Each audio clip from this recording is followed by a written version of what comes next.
Nothing's more important to me than the security of my country and the security of my family. Protect your home and your family with America's most trusted home security system. Protect America, now just $19.99 a month, gives you and your family the peace of mind they deserve.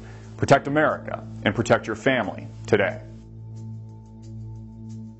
Is Israel's Iron Dome really being used for peace?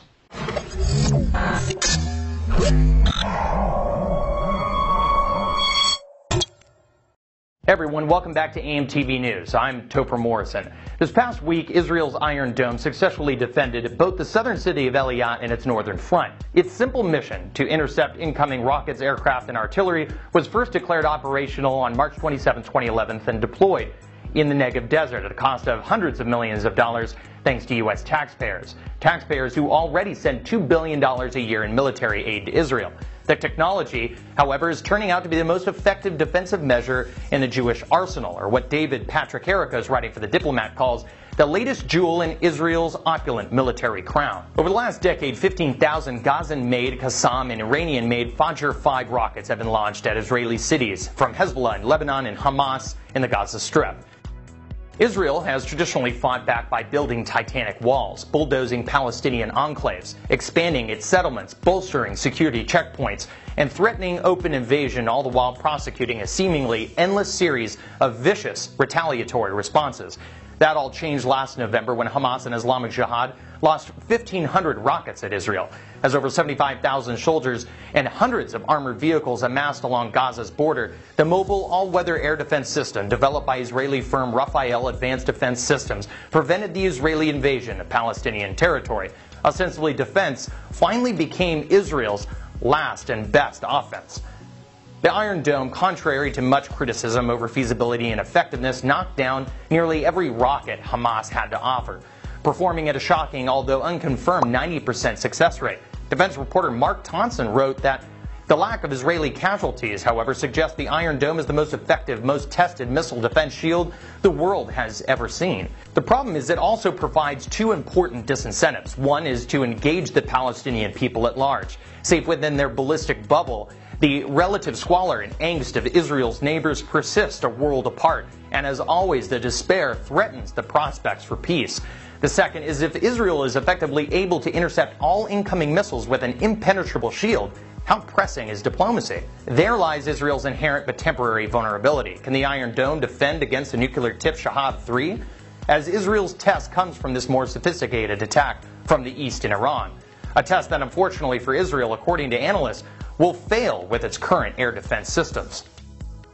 Now, if Israel eventually follows through on its years of threats and strikes Iran's nuclear facilities, the Iranians have promised to respond with everything they have. This is where Israel's next-generation missile defense systems comes into play, which will complement and integrate into a three-tiered system amidst 6 already deployed Iron Dome batteries. The second level, David's Sling, also known as the Magic Wand, co-developed with U.S. defense firm Raytheon, will serve as point defense, according to Rafael. It was unveiled last month in June at a Paris air show and will function as a medium to long-range defense capable of intercepting rockets and cruise missiles the Iron Dome cannot. It is scheduled for full deployment in 2015. Over 16 years in development is the third tier. The even larger, more advanced Arrow 3 system, as it is now referred to, will provide exo-atmospheric interception of ballistic missiles, eventually protecting Israel from Iran's Shahab-3. While initial operating capability is expected in 2014, full deployment is set for 2 years later. In other words, the full multi-layer Israeli missile defense paradigm of the 21st century won't be operational until 2016. So what does Israel do from now until then, when its air defense system is finally ready? In our last video over why Iran needs so many nuclear centrifuges, we reported that Iran's outgoing nuclear chief acknowledged 18,000 centrifuges have already been built. But why? Well, in April, the Associated Press quoted Deputy Nuclear Chief Mohammad Saeedi as telling state-run television that Iran will move to industrial-scale uranium enrichment involving 54,000 centrifuges at its Natanz plant. Because, according to Saeedi, 54,000 centrifuges will only be able to enrich enough uranium to provide fuel for a single 1,000 megawatt nuclear power plant, similar to the one that Russia is finishing in southern Iran. So, While the U.S. State Department, arguably with input from Israel and the United Nations Security Council, claimed also this April that Iran may be capable of making a nuclear bomb in 16 days, there has thus been no proof. But on the other hand, they may already have one, which means they also have the ballistic missiles to deliver it. And from what we know about Israel's defensives, they can't stop it, at least not right now.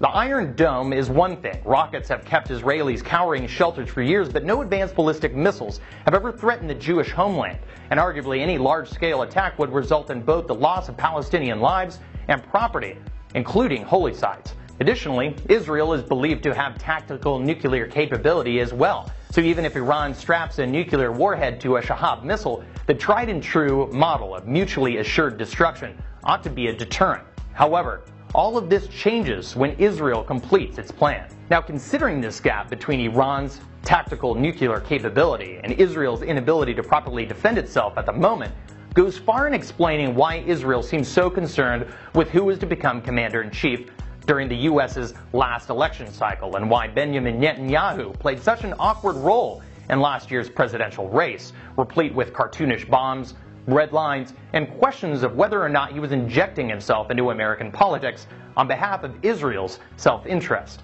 It is clear the Iron Dome and its ancillaries are a game changer, but when Israel grows beyond America's protective umbrella, what incentives for peace does Israel have once it's completed a virtually impenetrable Star Wars-like multi-level missile defense shield in 2016? In the final analysis, when Israel can assume the highest of high grounds, will the shield add or subtract the incentive to preemptively attack its enemies, real or perceived? Is this all truly as defensive a technology as its proponents claim? We'll have to wait until 2016. I heard that year there's another American election.